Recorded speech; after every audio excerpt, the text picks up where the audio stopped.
To be expected, the 76ers without Joel Embiid fall to the top seeded Miami Heat. They lose 106 to 92.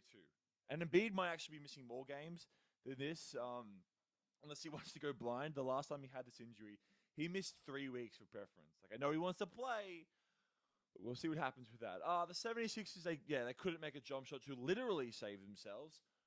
By Tyler Hero, he had 25 points this game, which means he scored more points than the entire 76ers bench coming off the bench, him alone. But look, let's just play this clip right now, and we'll get in.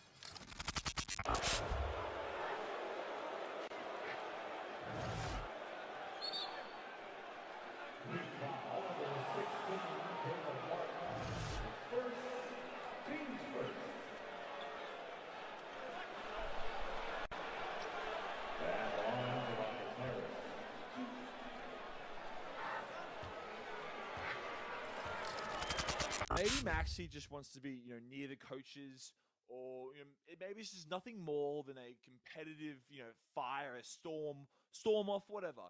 Either way, we're the media, and we're gonna make a wild assumptions about this 20-second clip because that's just what we do. The 76 said all the right things coming into this game. They said they were poised, they were ready. There was nothing was going to change from the massive subtraction that is the MVP candidate not playing for your team anymore, Joel Embiid, missing a few games. And that's all well and good. That's what you're supposed to say. But I think what they meant to say was, "Holy crap! Is this James Harden guy gonna move? Is he gonna step up?" Because I don't really know either.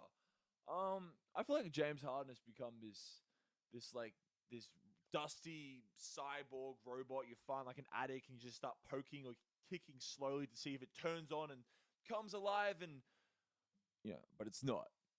Instead, people are describing his game as passive and overly selfless, and things that we ripped the old Harden for not being more of. It's funny because it's obviously why, because Harden, he took a lot of shots in Houston, and it didn't work. Then he went to Brooklyn, too many stars, didn't work.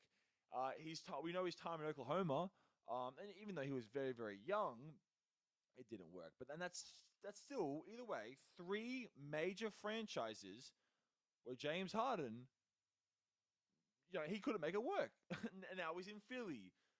Tough crowd, large expectations, competitive backcourt. Maxey was always way too competitive. And, frankly, he's too talented to just sit in the corner and be, one of Harden's lackeys, right? So that Harden, the Harden that dazzled fans in Houston with high usage rate and high shot attempts, what do you know?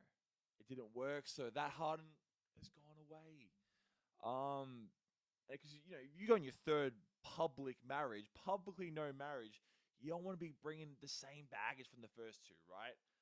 Otherwise, you're just that guy who keeps getting remarried, and it's kind of weird. But for Harden, that baggage, that was too much control of the offense, and I sympathize with that criticism because in Houston, firstly, it was a Mike D'Antoni system. That's first and foremost. They lacked creative scorers partly by design. So it also meant when Harden had a bad game, they collapsed, and which focused more on Harden. But it also meant that their only way of getting out of that was to force him to try and shoot himself out of the bad games, which led to some nasty, nasty box scores that's haunted his career. But if Harden does come out in this game too and is more aggressive, he doesn't have to take all the shots, but if he needs to take more than 13 shots a game. It could mean, but I could just be whatever. I could just be kicking the robot and it won't move, and that's a incredibly likely possibility with his age, with his minutes, that I'm expecting something from Harden that it's just unlikely to happen. I'm expecting something that he can't deliver. But the truth is, this is a puncher's shot. For the team to win, their best bet, I believe, is James Harden taking 32 shots a game. Hope 14 goes in, and they don't go down 0-2 to a first-seeded Miami Heat team.